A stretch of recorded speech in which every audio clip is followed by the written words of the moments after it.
Alors dans cette troisième partie, on va continuer à travailler avec la même fonction sur cette carte microbit, mais en prenant les choses dans l'autre sens, c'est-à-dire que je vais d'abord cliquer sur le bouton B, la carte microbit va m'afficher un nombre, et l'objectif, ce sera que vous retrouviez quel était le nombre que j'aurais dû choisir au départ avec le bouton A, pour que le bouton B me donne ce nombre aussi. On prend un exemple, ça sera peut-être plus simple. Je clique sur le bouton B et la carte m'affiche 16. Et donc la question c'est, quel est le nombre que la carte doit afficher si je clique sur le bouton A pour que son carré soit égal à 16? Alors je vous laisse réfléchir. Alors vous avez trouvé sûrement une solution, mais peut-être que certains d'entre vous en ont trouvé une deuxième. On va vérifier en regardant l'affichage du bouton A. 4. Et évidemment, moins 4, comme on l'a vu, le carré de moins 4, c'est aussi 16. Alors on peut mettre ces valeurs dans le tableau, donc dans la troisième exercice. Cette fois-ci, le bouton B m'a donné 16. Donc je mets 16 ici. Et on avait compris que pour que ça donne 16 avec le bouton B, il fallait qu'en A, j'ai 4 ou moins 4. Alors ici, il y a deux valeurs, je vais mettre 4 et moins 4. Voilà. Alors, schématiquement, je vais mettre 16 en sortie. Donc l'image sera le nombre 16. Et alors, pour que l'image soit le nombre 16, on a bien le 4 et le moins 4 qui peuvent être candidats. Alors, on fait un deuxième essai. Je clique sur le bouton B. Et la carte m'annonce 49. Quelle doit être la valeur, ou plutôt les valeurs qui permettent de donner 49. Donc les valeurs dont le carré est égal à 49.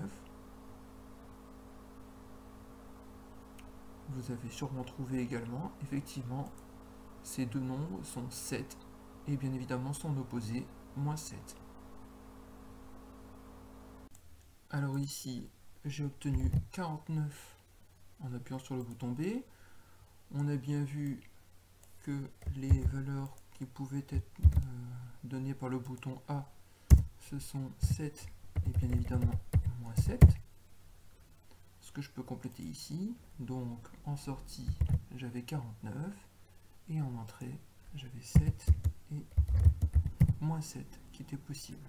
Troisième exemple, je clique sur le bouton B, la carte m'affiche 64, quels sont les nombres dont le carré est égal à 64?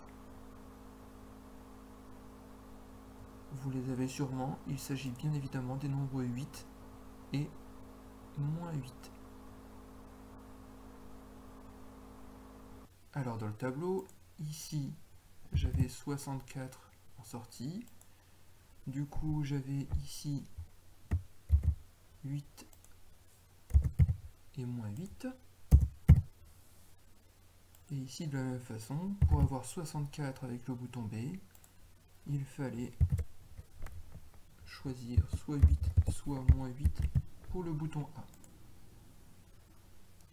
Alors un nouveau terme de vocabulaire sur les fonctions.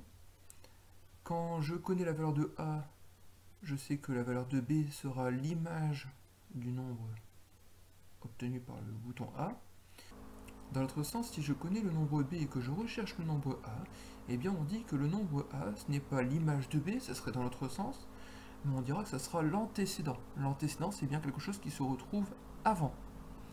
Donc ici, au niveau du vocabulaire, on dira que 4 et moins 4 sont les antécédents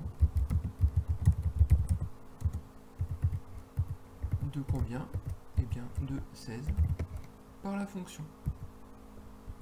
De la même façon, 7 et moins 7 sont les antécédents de 49 par cette fonction. et 8 et moins 8 sont les antécédents de 64 par la fonction. Alors si je voulais traduire ça un petit peu différemment, je compléterai cette phrase. Regardez, on la lit ensemble. Si B est égal à 169, donc si j'ai obtenu 169 en appuyant sur le bouton B, quelles seraient les valeurs de A? Eh bien, les valeurs de A seraient des nombres, mais ces nombres, je ne les connais pas encore, sauf si je cherche avec ma calculatrice. Hein. Mais si je cherche ce nombre, eh bien, comme je ne le connais pas, je peux lui donner un nom et puis lui dire, ben, il va s'appeler X. Et du coup, si ce nombre s'appelle X, je saurai que ce nombre, si je le multiplie par lui-même, ça doit donner 169. Comment est-ce que je pourrais écrire que je multiplie X par lui-même? Eh bien, il suffit d'écrire que ce X, je le mets au carré, et ce carré du nombre X doit être égal à 169. Les antécédents du nombre 169 sont les nombres X, tels que X au carré égale à 169. C'est ce qu'en mathématiques on appelle une équation. Et l'objectif, ça sera de résoudre cette équation, c'est-à-dire de trouver là où les valeurs de X qui correspondent à cette égalité.